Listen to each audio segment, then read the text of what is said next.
예루살렘에 올라가셨습니다. 예루살렘에 가셨는데 예루살렘에 가실 때 사람들이 종려나무 가지를 꺾고요. 자기들의 겉옷을 벗어서 퍼레이드를 했습니다. 다윗의 자손이여 호산나 찬송하리로다 그러면서 예수님을 송축하고 찬양했습니다. 얼마나 기뻤겠어요. 환희에 찼죠. 감사한 일이죠. 그런데 예수님은 정작 예루살렘 성을 보시고 우셨습니다. 그 기쁨 속에서 왜 예수님은 눈물을 흘리셨을까요? 예수님께서 성경 읽어보면 나사로의 죽음 앞에서 눈물을 흘리신 적이 있습니다. 어떻게 보면 예수님께서 그 인간의 육신을 입고 오신 그런 인간적인 모습이 예수님에게 있습니다. 예수님께서 이렇게 우신 것은 예루살렘 성에 문제가 있는 것이죠. 예루살렘 성이 어떤 성입니까? 화려하고 또 왕궁이 있고 또 부자들의 그런 어떤 아주 찬란한 문화도 있습니다. 예루살렘은 아주 좋은 도시죠. 살렘이라는 도시입니다. 평화의 도시. 살롬, 평화의 도시입니다. 게다가 예루살렘은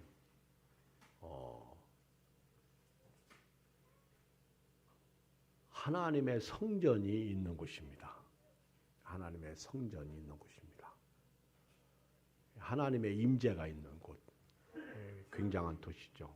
그 어떤 세계 도시보다도 예루살렘만큼은 완전하고 또 하나님이 지켜주시고 보호하여 주시는 도시입니다.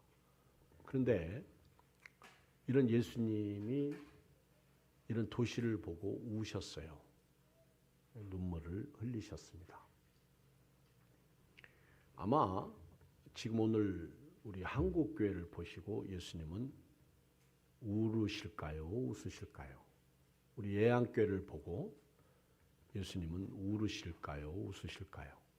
오늘 예배드리는 여러분을 보고 예수님은 울으실까요? 웃으실까요? 우리는 안 꼽는 찐빵이라는 얘기를 들어본 적이 있습니다. 찐빵에 안고가 없어요. 그럼 맛이 없어요. 그런데 오늘 한국 교회는 어쩌면 예수님 없는 교회가 아닐까 그런 생각을 해봅니다. 옛날에 우리 목사님들이 강단에서 기도하실 때 6만 교회를 놓고 기도하셨어요. 6만 교회, 1000만 성도, 6만 교회, 1200만 성도. 그런데 요즘은 5만 교회를 기도하십니다. 만 교회가 코로나 시대에 없어졌다 그런 얘기죠. 목사님들의 기도를 보면 한국 교회의 형편과 사정을 볼 수가 있습니다. 5만 교회 놓고 기도해요. 그리고 교회들이 또 어렵습니다. 힘들어요. 또 여러분들의 삶도 어렵고 힘들 것입니다. 피폐하죠. 이런 현상 가운데 주님이 오늘 우리 교회에 오셨을 때 우리 교회를 보시고 기뻐하실까 슬퍼하실까 아니면 좁은 의미로 여러분 각자를 예수님께서 보시고 어떻게 생각하실까 하는 것을 오늘 좀 말씀을 통해서 교훈 좀 받았으면 좋겠습니다. 예수님이 이렇게 예루살렘에 가셔서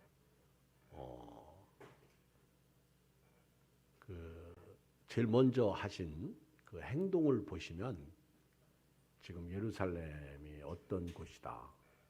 또 예수님께서 행동하신 그 행적을 보면 지금 예루살렘을 보시고 예수님께서 우실 수밖에 없는 그런 상황을 오늘 본문 가운데서 봅니다. 본문 다음에 나오는 말씀이 예수님께서 이제 예루살렘에 들어가셔서 그 성전에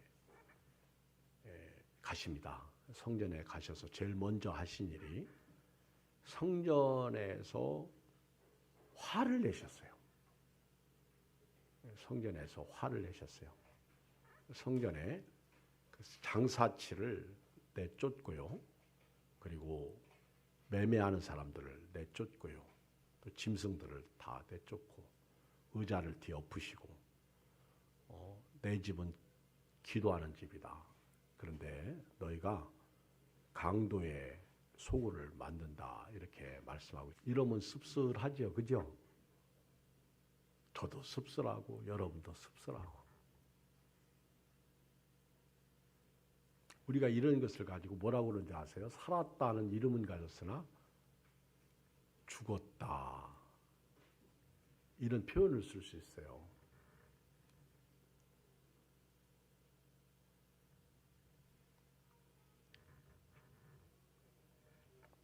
이런 때가 치율이 좀 필요합니다. 치율.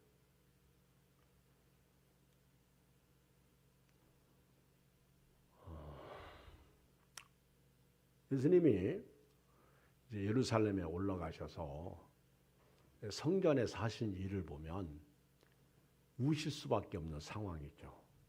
오늘 우리 예수님께서 우리 형편과 사정을 보실 때 어떠하셨을까 그런 생각을 해봐요. 지금 예루살렘은 화려한 도시고요. 그리고 장엄한 도시고 또 성곽으로 에워싸여 있어서 안전한 도시고 거기다가 성전이 있습니다. 성령이 거하시고 성전이 있기 때문에 하나님의 임재의 도성. 그 누가 봐도 예루살렘은 울 수 있는 도시가 아니에요. 웃을 수 있는 도시지. 그런데 예수님은 예루살렘을 보고요. 우셨습니다. 예루살렘을 보고 우셨다 하는 거예요.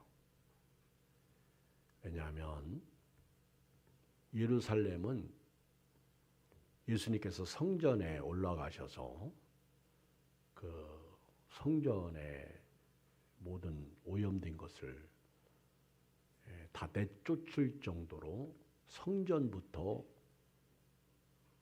죄악으로 충만했어요. 기도하는 집이 강도의 구렬이 되어버리고 말았습니다. 슬프죠. 괴롭죠. 다시 말하면 타락의 도시가 되었다는 겁니다. 타락의 도시. 그리고 죄악이 관영한 도시. 마치 소돔과 고모라처럼 멸망받을 도시로 전락되고 말았다는 것입니다. 예수님 당시 이렇게 예루살렘 성은 불법과 죄악이 난무했고요. 하나님의 심판이 다가와도 그를 몰라봤습니다. 예수님은 이런 예루살렘 성을 바라보시면서 우셨어요. 예수님이 흘리신 눈물은요, 헬라어로 에클라오센이라고 말합니다. 에클라오센. 슬퍼하고 비통하며 우셨다는 뜻입니다. 슬퍼하고 비통하며 우셨다. 건물은 화려하고요. 사람들은 화려하고 또 부자들은 잘 살아도 예수님은 우신 거예요. 또 성전은 뭐 흠이 없고 틈이 없어도 그 속은 썩어 있습니다. 그런 얘기가 있잖아요. 백인 교회에 흑인 아이가 들어가려고 그러니까 백인들이 흑인은 우리 교회에 못 들어온다 막아섭니다. 왜 못 들어갑니까? 백인들만 모이는 교회니까 너는 들어오면 안 돼. 이 꼬마아이가 교회 문 밖에 서서 엉엉 울고 있습니다. 근데 누군가가 이 꼬마아이의 어깨를 두드립니다. 왜 우냐? 내가 이 교회에 들어가고 싶은데 나를 못 들어가게 막아서 슬퍼서 웁니다. 그랬더니 나도 못 들어간다. 쳐다보니까 백인 아저씨야. 백인 아저씨가 교회를 못 들어가고 계셔요. 그래서 아니 아저씨는 백인인데도 교회에 못 들어가십니까? 어떻게 보면 오늘 우리 한국교회 현주소이죠. 그 꼬마가 그 백인의 얼굴을 자세히 보니까 예수님이죠. 예수님도 교회에 못 들어오신 것입니다. 못 들어가신 것입니다. 이것이 오늘 우리 한국교회일 수도 있어요. 건물은 화려해요. 그리고 교회 안에 예배는 그 어떤 때보다도 예수님 당시에는 상상할 수 없을 정도로 얼마나 아름답고 멋있어요. 파이프 오르겐, 그 다음에 무슨 뭐 오케스트라, 아름다운 성가대의 찬양. 그런데 왜 예수님은 거기에 못 계실까? 여러분, 지금 유럽 교회는 다 죽었어요. 그렇게 역사와 전통을 자랑하는 유럽 교회들은요, 지금 화려한 건물만 남아 있습니다. 그리고 그 안에는 이슬람 사원으로 바뀌고 있다는 거죠. 어떻게 보면 예수님이 보시는 이 세상, 한국 교회도 마찬가지가 아닐까 그런 생각을 해봅니다. 지금 예수님이 우리나라 교회를 볼 때 우리 교회들이 소금과 빛의 역할을 감당하지 못해서 비통해 하시고 또 눈물을 흘리시고 계실 것이다. 그런 생각을 해봅니다. 어떻게 보면 예수님의 눈물은요, 장래에 나타날 예루살렘의 모습을 보시고 우신 눈물입니다.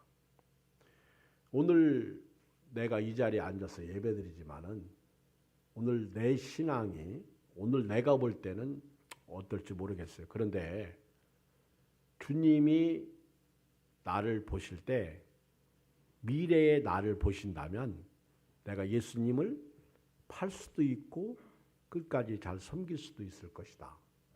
그런 생각을 해봅니다. 미래의 나를 한번 보세요. 여러분 미래의 여러분들을 보세요. 이런 위람된 말씀을 드려서 죄송하지만은 앞으로 몇 년 후에 여기서 저와 함께 예배드리는 사람이 예한교회 안 나올 수도 있어요. 그리고 떠날 수도 있지만은 아예 교회를 안 다닐 수도 있어요. 여기 계신 분이.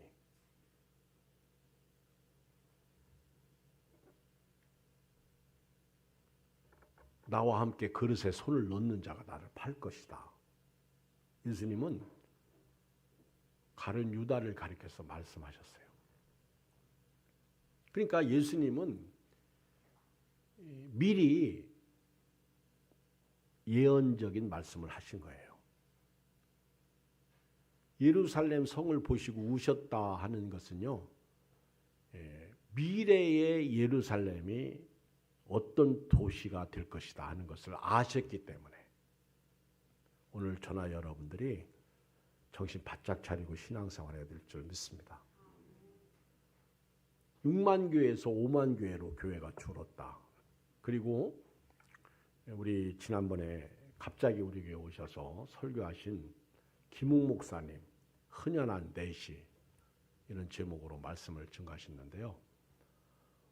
이분이 저한테 전화를 했어요. 전화를 해서 자기 이제 근황을 얘기하면서 예양교회를 얘기하시더라고요.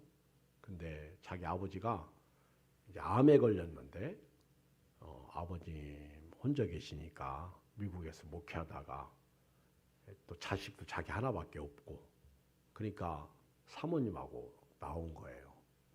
나와서 이제 아버님을 모시고 몇 개월 동안 시간을 보내면서 이제 아버님 이렇게 치료를 해드렸는데 다행히 아버님 암은 다 나았대요.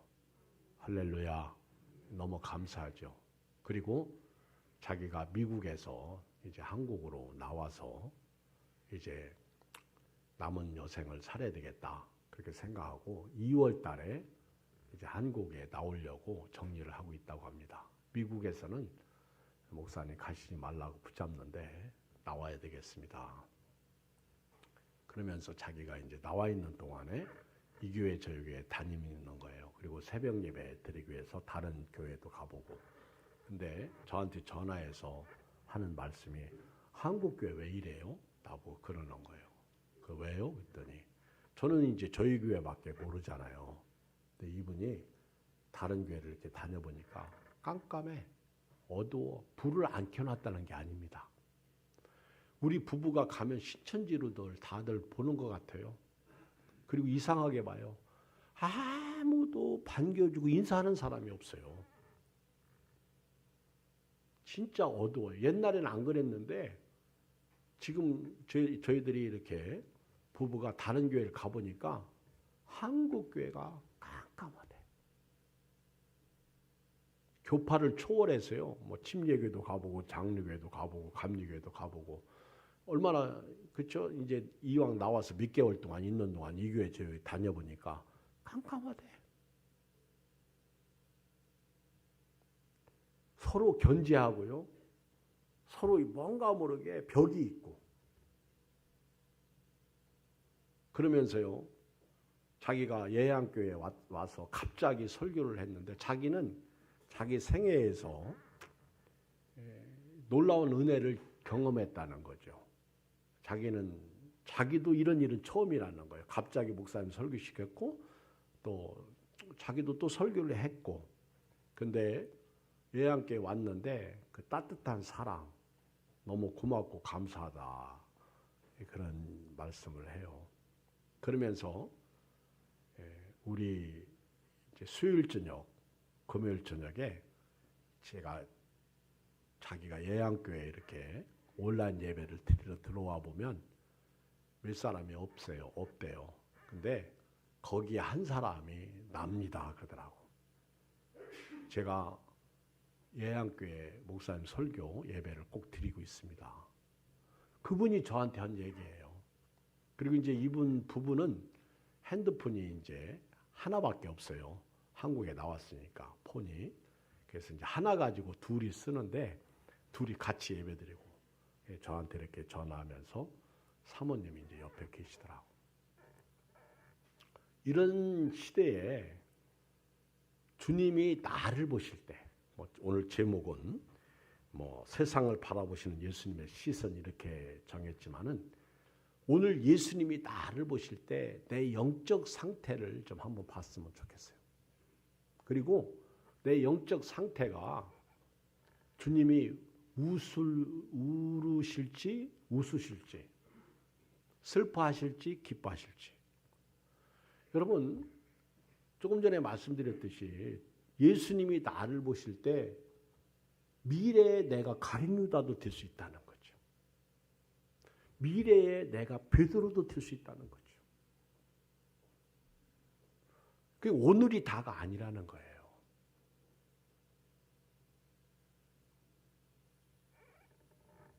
누가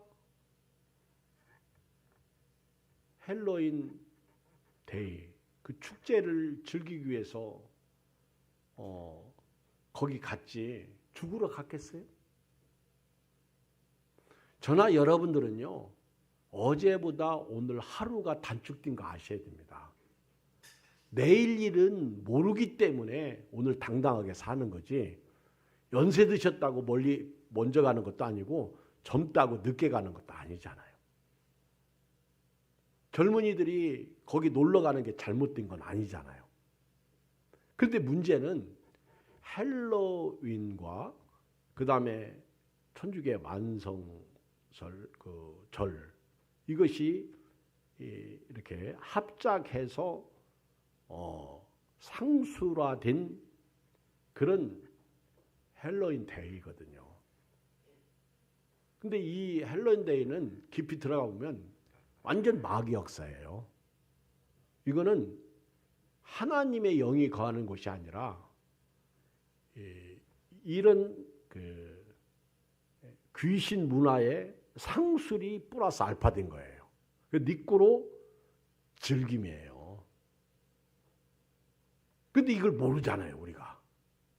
우리나라에서는 2010년도에 제가 알기로는 이 헬로윈데이가 들어왔고 여기에 이제 만성절 그 천주교 이것이 이제 들어왔는데 10월 31일 날이 헬로윈데이예요. 11월 31일. 그리고 우리나라 사고 일어나는 거 29일이었죠. 그리고 11월 1일이 만성절이에요. 그럼 만성절이 뭔지 아세요? 천주교에 성인을 기리는 날입니다. 성자, 뭐 어른 됐다는 그 어른을 기리는 날이 아니라 성자. 오늘 일부 예배 드리고 제가 이런 설교를 했더니 목사님 그거 끝나고 나면요 신부들 완전 술파티예요 그러더라고. 근데 여러분 10월 31일 날이 뭔 날인 줄 아십니까? 종교개혁일입니다. 마틴 루터가 1517년에 비텐베르크 성당에 95개의 조항을 딱 내던진 거예요. 잘못된 것을 내던지고 우리가 바로잡아야 된다. 그때 기득권 세력들이 그 당시에는 성경을 돌려주지 않았거든요. 평신도들은 성경을 가지고 있지 않을 때거든.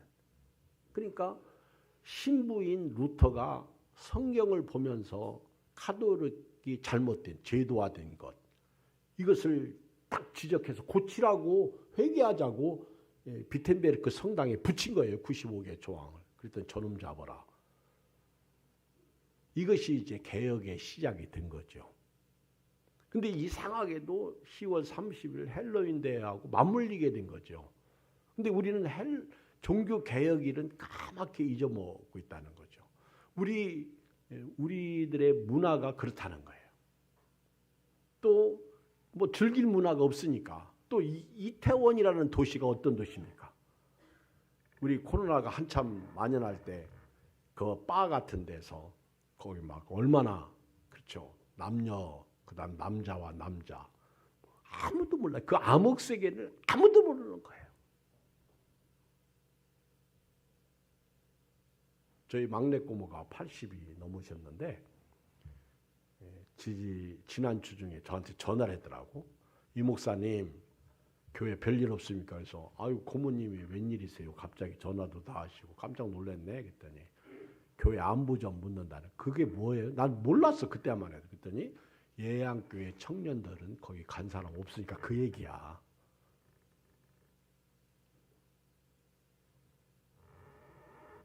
지금 교회가요 바로 가르치지 않으면 다 무너집니다. 가야 할 곳을 가야 되고요. 가지 말아야 할 곳은 가지 말아야 되는데 우리 젊은이들이 또 그런 얘기를 들어요. 가지 마라. 그러면 가지 않아요. 또 교회에서 유흥문화나 세상 문화에 가지 마라 그러면 목사님 우리에게도 즐길 수 있는 문화를 만들어주세요. 그럴 거 아니에요. 근데 우리 교회 형편 사이즈에서 그런 문화를 우리가 어떻게 만듭니까? 그렇다고 또 무턱대고 가지 말라고만 말할 수도 없는 거고. 심각합니다. 여러분. 모르겠어요. 지금 교회들이 잠잠하고 있는데 또 아직까지 제 귀에 교회에서 가서 슬픔을 당했다는 소리는 저는 아직 제 귀에는 못 들었어요. 그런 뉴스도 접하지 않았는데 모르죠. 다 연결돼 있으니까. 저도 지난 주 중에 제가 듣기는 그런 얘기도 들었어요.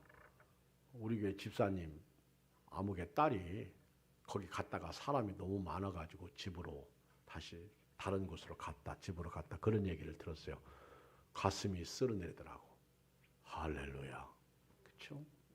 또 우리 군인 형제 하나는 그 주간에 이제 휴가를 받아야 되는데 소대장이 휴가를 안 줘가지고 소대장하고 막 이렇게 옥신각신하고 소대장이 기분 나쁘게 했다고 막 와서 휴가 와서 뭐라고 하는 소리를 내가 엄마를 통해서 들었어요. 그런데 그리고 이제 지난주 중에 왔더라고.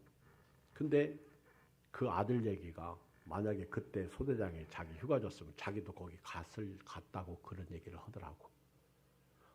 그 얘기 듣는데요. 또 한 사람 살았네. 제가 들은 얘기니까. 차라리 휴가 안 나온 게 은혜죠. 거기 갔었으면 큰일 날 뻔했죠. 하나님이 믿는 우리에게, 가족들에게, 기도하는 사람들에게 피할 길을 주신다. 참 이런 때 느껴져요. 감사하고요. 또 그런 것을 위해서 우리가 기도해야 됩니다. 아브라함이 자기 조카 롯이 소돔과 고모라 땅에 살고 있을 때 소돔성이 무너진다는 소식을 듣고 내 조카 살려달라고 그렇게 직언을 하진 못했어도 의인 50명만 있어도 멸하지 않으실 것이죠. 의인 10명도 하나님이 있어도 멸하지 않으실 것이죠. 그렇게 기도했잖아요. 오죽하면 하나님이 소돔과 고모라를 엎으실 때 아브라함을 보시고요. 그 엎으시는 와중에서 그 조카 롯을 건져내잖아. 앞으로도 이런 은혜가 여러분들에게 있었으면 좋겠습니다. 우리 자녀들에게 있었으면 좋겠어요. 단 저도요. 우리가 이런 문화를 볼 때 무작정 가는 자가 아니고 좀 분별할 수 있는 영적인 지혜를 달라고 기도했으면 좋겠어요. 어떤 엄마는 자기 자녀를 집에 두고 갔다고 하는 엄마도 있었잖아. 가서 죽고. 이게 분별력이 없어서 그러거든요. 우리가 오늘 소종 집사님도 기도했지만 얼마나 슬픕니까? 어쩌면 이 시대의 이런 모습, 우리 한국교회의 이런 모습, 오늘 저와 여러분들의 이런 모습을 보고 예수님이 눈물을 흘리시지 않을까. 어떻게 보면 지금 타락한 문화가 교회 안에도 들어오고 있다는 거예요. 이제는 말씀이 순위가 1순위가 아니에요. 2순위로 밀려나고 있다는 거예요. 여러분 예수 믿고 교회 다니면서 1순위가 뭐예요? 응? 예수님이에요? 정말일까요? 1순위가 뭐예요? 여러분들 자신에게 물어보세요. 1순위가 뭐예요? 사업? 돈? 직장? 아니면 자기 생각? 아니면 내 마음대로 안 되는 거? 잘 보세요. 1순위가 어디 있어요? 1순위가 바뀌니까 시험 당하고 무너지고 끊어지는 거예요. 오늘 말씀이 1순위가 되기를 주의 이름으로 축복합니다. 거기에 예수님이죠. 아멘. 말씀이 예수님이니까. 1순위가 바뀌면요. 2순위, 3순위는 아무 문제가 없어요. 근데 그게 안 되는 거예요. 염려, 근심, 걱정이 1순위가 돼보세요. 제가 지난번 주일에 그랬죠. 뭐 좀 하려고 그러는데 돈 없는데요? 그러면 돈이 신이에요. 그 사람은 돈이 없으면 아무것도 못해요. 왜? 돈이 신이니까. 그게 1순위야. 근데 만약에 하나님이 1순위면 돈 없어도 누구 바라보겠어요? 하나님 바라보잖아요.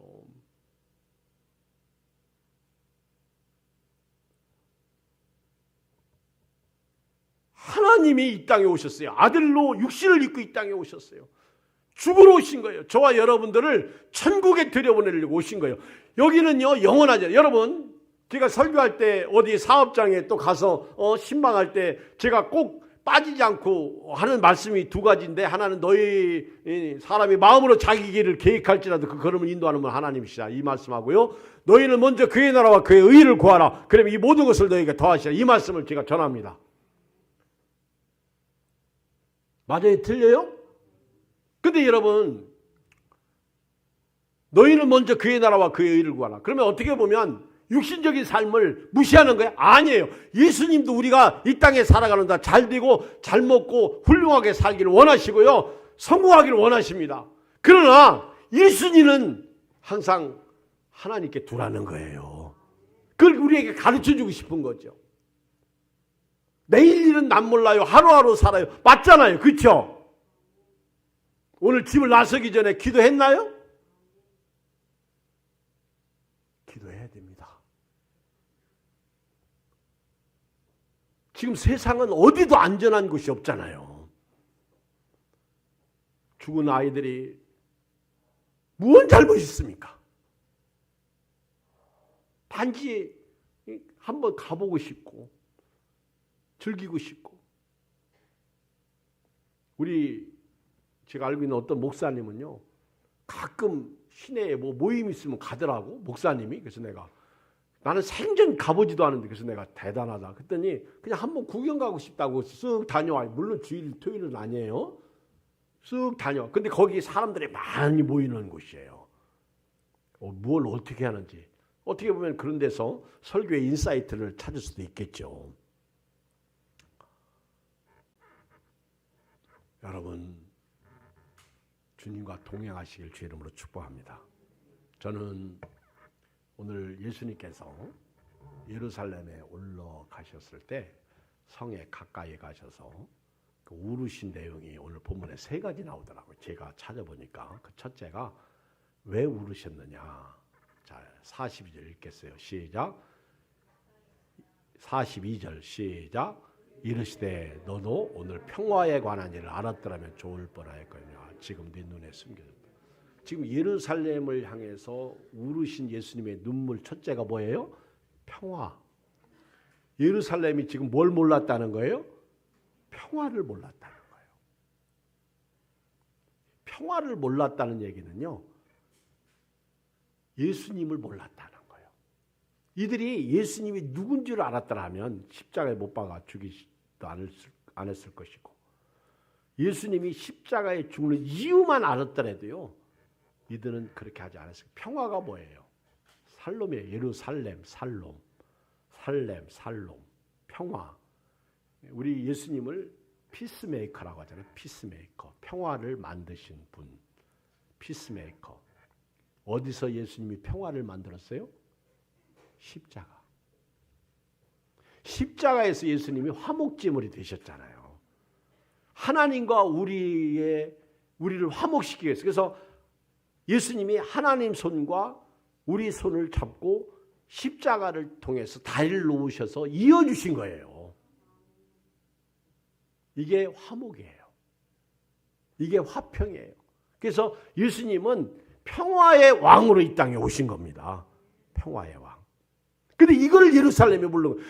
메시아를 기다렸어요. 기다리다가 결국 메시아를 거부해버린 거예요. 그 메시아를 알았더라면 수가성 여인처럼 물그릇을 버려두고 수가성으로 뛰어들어 내가 메시아를 만났다 이랬을 거예요. 여러분, 평화에 관한 일을 여러분 아십니까? 예수님을 여러분 아십니까? 우리는요, 말은 평화해요. 근데 평화롭지 못해요. 평화를 위해서 헌신하지 않습니다. 사랑도 못해요. 용서도 못해요. 섬기지도 못해요. 이해도 못해요. 평화에 관한 일을 예루살렘이 모르는 거예요. 그 사람들이 모르는 거예요. 평화에 관한 일에 대해서 알았더라면 좋았을 뻔했는데 지금 네 눈에 숨겨져 있다. 이사야 선지자가 그런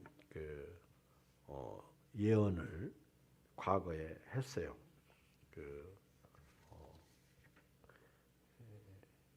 이거를 요한복음 12장 39절에서 예수님이 말씀하셨는데 그들이 능히 믿지 못한 것은 이 때문이 곧 이사야가 다시 일렀을 때 그들의 눈을 멀게 하시고 그들의 마음을 완고하게 하셨으니 이는 그들로 하여금 눈으로 보고 마음으로 깨닫고 돌이켜 내게 고침을 받지 못하게 하려 함이라 하였음이더라. 이사야가 이렇게 말한 것은 주의 영광을 보고 주를 가리켜 말한 것이라. 결국 이사야가 이런 예언을 했는데 이스라엘 사람들이 예루살렘 사람들이 마음이 완고해서 그랬다는 완악해서 결국은 완악하니까 그렇게 내버려 두신 거죠. 제가 지난 금요일 저녁에도 그런 말씀드렸고 오늘 새벽 말씀인데 그 아론의 쌍난 지팡이가 왜 생긴지 아십니까? 오늘 여기 교회 오래 다니신 분들 아론의 쌍난 지팡이가 왜 생겼어요? 의외로 모르더라고. 오래 교회를 다녀도요. 아론의 쌍난 지팡이가 왜 생겼는지 모르더라고.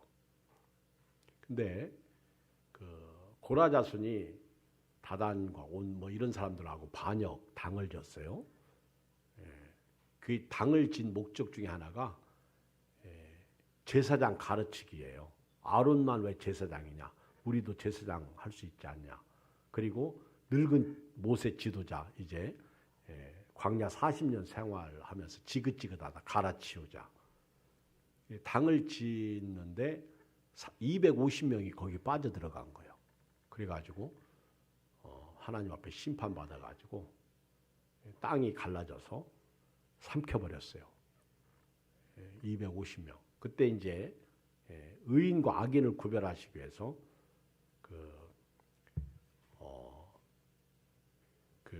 뭐죠? 의인과 악인을 이제 구별하기 위해서 그들에게 그 향로를 가져다가 불을 피워라. 불을 담아서 가지고 와라. 근데 이제 모세도 아론도 같이 향로를 가지고 왔어요. 그리고 향로를 가졌던 250명이 죽었어요. 죽고 난 다음에 그 향로의 불을 밖에다 버려라. 그리고 그 향로를 다시 취해서 제단을 쌓으라 그랬어요. 이게 이제 표징이더라고, 표징. 제단을 딱 보면 당지면 망하는구나. 거역하고 거스리면 망하는구나.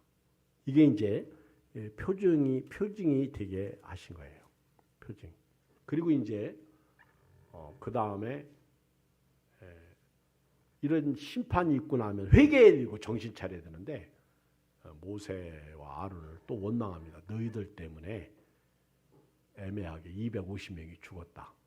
여러분 지금요 우리 이태원 헬로윈 데이 때 죽은 아이들 때문에 지금 여당과 야당이 정치적인 전쟁을 하고 있어요. 지금 싸운다고. 네 탓이다. 지금이요 똑같은 상황이 벌어진 거예요. 이 사람이 죽은 걸 가지고 지금 모세와 아론 보고 너희들 때문에 지금 우리 죽었다는 거예요. 250명이 죽었다는 거예요. 그때 하나님이 원망하는 이 소리를 들으시고요. 딱 나타나셔가지고 성전에 영광으로 임재하십니다. 그때 모세가 아론하고 바싹 엎드려요. 아이 큰일 났다. 또 심판받겠다. 아닌 게 아니라 연병이 시작되는 거예요. 연병. 아니 정신 차리고 회개해야 되는데 회개는커녕 그 누구도 십자가를 지려고 하지 않습니다. 지금 모세와 아론 보고요. 너희들 때문에 죽었다는 거예요. 그러니까 원망이 시작되니까 모세와 아론이 바싹 엎드려요. 그때 하나님께서 모세 보고 아론 시켜가지고 향로를 가지고 백성들에게 가서 그들의 죄를 속죄하라. 그래가지고 아론이 그 향로에 불을 피워가지고 가서 속죄를 하죠. 그리고 그 죽은 자와 산 자 사이에 쓰는데 이때 연병으로 죽은 자가 14,700명입니다. 14,700명이 이때 죽어요. 그리고 난 다음에 하나님께서 그 다음 날 이제 각 지파별로 지팡이 하나씩을 가져오라는 거예요. 그리고 지팡이에다가 이름을 쓰라는 거예요. 대신 레위 지파는 아론의 이름을 지팡이에다 기록하라는 거예요. 그리고 너희 중에 내가 택한 자가 누구냐? 제사장이 누구냐? 함부로 그 자리에 탐내지 마라. 근데 그 다음 날 가보니까 아론의 지팡이에서 싹이 나고요. 살구 열매가 맺힙니다. 다른 지팡이는 그대로 있어요.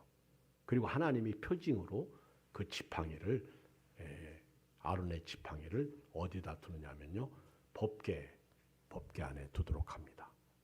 근데 그 표징으로 남겨놓으신 거예요. 그러니까 아론의 쌍난 지팡이는요, 마치 뭐냐면 원망하지 말라는 거예요. 원망하지 마라. 그리고 이거는 원망하면 이렇게 죽는다. 표징의 징표예요. 그리고 아론의 쌍난 지팡이를 남겨두신 것은요, 백성들이 다시는 죽지 않고 하나님 살리시려고 그 남겨놓으시고, 그래서 아론의 쌍난 지팡이 딱 보면요, 원망하면 안 되는 거야. 이걸 깨달아야 돼요. 이게 징표야. 그리고 우리 살리려고 이 살구꽃이 피고 살구 열매가 맺혔구나. 이걸 알게 하신 거예요. 평화에 관한 일 몰라서 울으셨어요. 두 번째는 예수님이 왜 우셨어요? 읽어요. 예수님께서 우신 이유 두 번째. 43절 시작. 날이 이를지라 네 원수들이 토둔을 쌓고 너를 둘러 사면으로 가두고 또 너와 및 그 가운데 있는 네 자식들 땅에 메어치며 돌 하나도 돌 위에 남기지 아니하리니. 여기 보면요, 결국 예수님이 딱 보신 이 예루살렘은요, 조금 전에 말씀드렸듯이 미래를 내다보니까 이 성은 멸망당해. 지금 똑같이 앉아있는데 저 사람의 미래를 보니까 이 사람은 예수님을 배반할 사람이야. 이 사람은 예수님을 끝까지 믿을 사람. 이걸 보신 거야. 미래를 딱 보니까 이 사람은, 이 예루살렘은 예수님이 예언대로요, 돌 하나도 돌 위에 남지 않고 원수들이 토돈. 이게 누구예요? AD 70년에 로마의 티도 장군이 와가지고 토성을 싼 거예요. 그리고 거기서 그 자식들을 땅에 메치고 돌 하나 나중에 그 마사다가 보면 그거 하나만 남았어. 그것도 다 나중에 다 무너지잖아요. 아주 싹쓸이에요, 싹쓸이. 마지막 하나 더. 44절 끝에 보면요, 네가 보살핌을 받는 날을 알지 못함이라. 보살핌. 지금 하나님은요, 예루살렘을 살리시려고 예수님을 보내셨고 이스라엘을 살리시려고 찾아오신 거거든요. 근데 보살핌, 이걸 오늘 성경에는 그 옛날 개역 한글에는요, 권고하심을 받는 날 이렇게 기록되어 있다. 권고하심을 받는 날. 다시 말하면, 한마디로 말하면 뭐예요? 예루살렘이 하나님의 권고를 받아들이지 않아서 그래요. 저는요, 오늘 우리 예양교회 여기 계신 여러분들만이라도, 여러분 담임 목사가 이기영 목사입니다. 아멘. 그러면 여러분들은 저의 권고를 받아주셨으면 좋겠어요. 제가 담임 목사로 여러분들이, 제가 있고 여러분들이 저를 담임 목사로 섬긴다면 제가 권고하는 것을 받아줬으면 좋겠어. 제가 나쁜 것은 아직 권고 안 했어요. 그렇죠? 이단적인 권고 안 했어요. 사꾼적인 권고 안 했어요. 신앙생활 잘하라고 권고했어요. 아멘. 예수님 믿으라고 권고했어요. 그런데 예루살렘은 그 권고하는 날을 안 받아들인 거예요. 보살핌을 받지 않았다는 얘기는 찾아오신 주님을 거부했다는 거예요. 메시아를 거부했다는 거죠. 얘기 안 하고 마칠게요. 누가복음 15장에 보면 탕자의 비유가 나옵니다. 둘째 아들이 자기 몫을 챙겨가지고 먼 나라로 떠나가서 허랑방탕했어요. 허랑방탕했습니다. 잘못 사는 거 맞아요. 그런데 살다가 이제 못 살겠다. 내가 아버지 집에 가면 먹을 것도 많고 나 이제 아버지 집으로 돌아가겠다. 돌아옵니다. 할렐루야. 돌아오는 거예요. 그 아버지는 먼 데에서 돌아오는 이 쭈삣쭈삣하는 그 아들을 보고 쫓아나가서 영접합니다. 그리고 목욕을 시키고 좋은 옷을 입히고 살찐 송아지를 잡아서 대접합니다. 그때 밭에서 일하다가 누가 들어와요? 형이 들어옵니다. 돌아오는데 풍악 소리가 나서 종들로 물어봤어요. 이게 뭔 일입니까? 그랬더니 당신 동생이 죽었다가 살아왔습니다. 잃었다가 다시 왔습니다. 그랬더니 이 형이 아주 노합니다. 화를 냅니다. 그리고 안 들어오는 거예요. 작은 아들이 돌아오니까 큰 아들이 다시 집을 나가는 거예요. 이게 한국교회 현실입니다. 새신자가 들어오면 기신자가 나가버려. 목사님은 우리 알아주지도 않는다고 그러고. 그나들이 집을 나가는 거예요. 그때 아버지가 가서 아들아 네 동생이다. 죽었다가 살아왔고 잃었다가 내가 다시 찾았다. 그러면서 권합니다. 이게 권고예요. 권합니다. 그때 큰아들이 아유 아버지 제가 잘못 생각했네요. 그러면서 그 권고를 받았으면 좋겠는데 아버지께 대답하기를 내가 여러 해 아버지를 섬겨 명을 어김이 없거늘 내게는 염소 새끼라도 주어 나와 내 벗을 즐기게 하신 일이 없더니 아버지의 살림을 창녀들과 함께 삼켜버린 이 아들이 돌아오며 이를 위하여 살찐 송아지를 잡으셨나. 말도 안 되는 소리예요. 창녀하고 놀아났다는 성경 없어요. 이건 큰아들이 한 얘기예요. 아 싫으면 싫지. 그때 아버지가 야, 넌 항상 나와 함께 있으니 내 것이 네 것이로되 이 네 동생은 죽었다가 살아났으며 내가 잃었다가 얻었기를 우리가 즐거워하고 기뻐하는 것이 마땅하다 아니라 권고를 받아들이지 않은 거예요.